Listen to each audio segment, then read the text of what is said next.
Have you ever walked into a grocery store just for a gallon of milk and somehow walked out with a full cart of things you never planned to buy?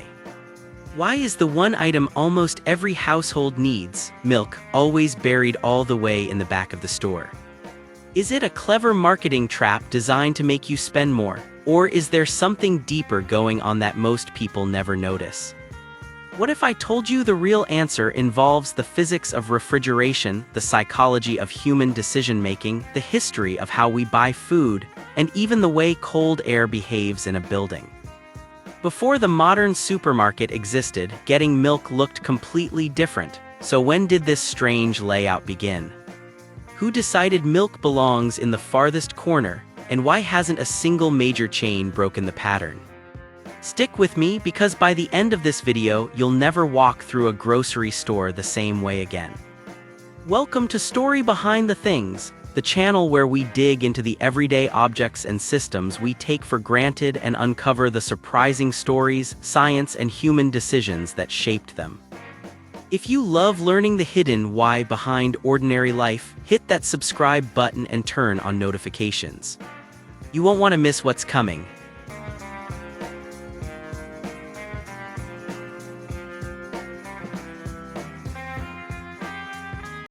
Now let's go back in time.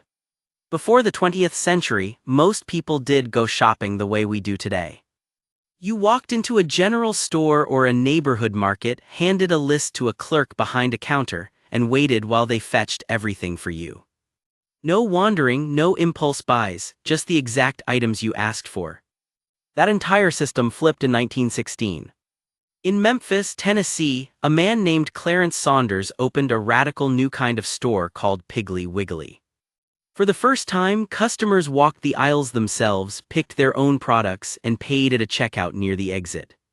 Saunders even patented the self-service layout. Suddenly, the path you walked through the store became part of the business model. As these self-service stores grew into the massive supermarkets we know today, designers faced a new problem. How do you get people to buy more without making them feel forced? Enter the idea of traffic generators. Milk, eggs, and bread are high-frequency items. Almost everyone needs them regularly. If you place them near the entrance, a shopper can grab them and leave in under 2 minutes. But if you place them at the back, often in the farthest corner, every customer must travel through most of the store twice, once on the way in, once on the way out. That extra distance is not random. Studies of shopping behavior, including work by retail anthropologist Paco Underhill, show that the farther people walk, the more unplanned items they tend to pick up. Estimates suggest that a large percentage of what ends up in the average cart was never on the original list. But is that the whole story? Not quite.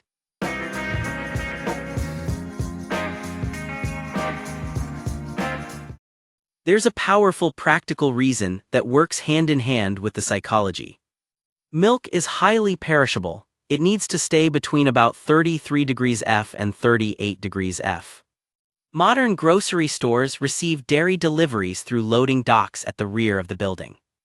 Those docks connect directly to large walk-in coolers. By placing the customer-facing dairy cases right next to those back storage areas, the milk spends far less time in warmer air during restocking. Spoilage drops, labor becomes more efficient, energy costs stay lower. Refrigeration systems themselves are expensive and hard to move.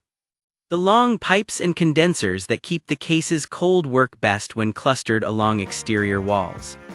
That's why you'll almost always find dairy, meat, deli, and frozen foods along the perimeter of the store, especially toward the back. The front of the store, with its doors constantly opening and closing and more sunlight, experiences bigger temperature swings. The back is simply more stable. So the layout solves two problems at once.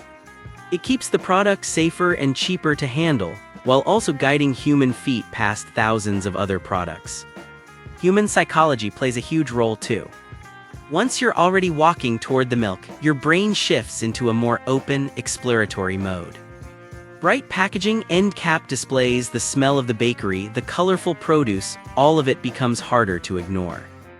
Researchers call this the planned detour. You came for one thing. The store has engineered a journey that makes additional purchases feel natural. In daily life, this design has quietly shaped how families shop, how budgets stretch, and even how much food ends up in American kitchens. The average supermarket visit lasts longer than it needs to, and the average cart is fuller. That extra spending supports the thin profit margins of the grocery industry, often only 1–3%, which in turn keeps staples relatively affordable and stores operating in almost every community. Has this system benefited society? In some ways, yes. It helped make self-service grocery shopping efficient enough to scale nationwide. Fresh dairy became widely available and reliably cold. The model supported the growth of modern food retail. At the same time, it has been criticized for encouraging overspending and impulse purchases of higher margin, often less nutritious items. Looking ahead, the classic layout is starting to face pressure.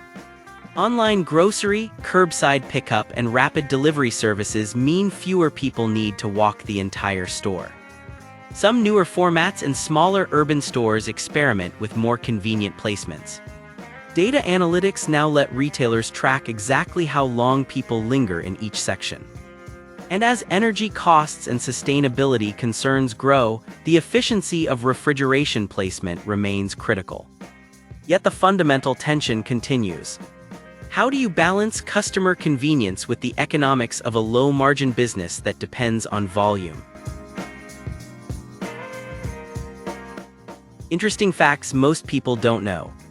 The basic supermarket layout produced near the front, dairy in the back left corner, has stayed remarkably stable for nearly 80 years. About 9 out of 10 people are right-handed, so many stores are designed for a counterclockwise path that makes it easier to pick items with the dominant hand while pushing the cart with the left.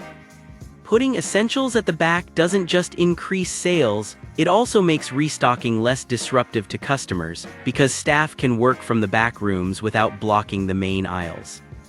Some economists argue that if milk were at the front, the higher costs of spoilage and restocking would simply be passed on to shoppers in the form of higher prices. In that sense, the inconvenient location may actually help keep milk cheaper. That's the story behind why milk lives at the back of the grocery store, part physics, part psychology, part business survival, and all of it designed around how real human beings move and decide. If you enjoyed this deep dive, make sure you're subscribed to Story Behind the Things. Drop a comment and tell me, what's another everyday mystery you love us to explore next? Your ideas get acknowledged, and the best ones often become future videos. And if you want to keep peeling back the layers of ordinary life, the next video is waiting for you. Hit that next button and let's keep going. Thanks for watching. I'll see you in the next story.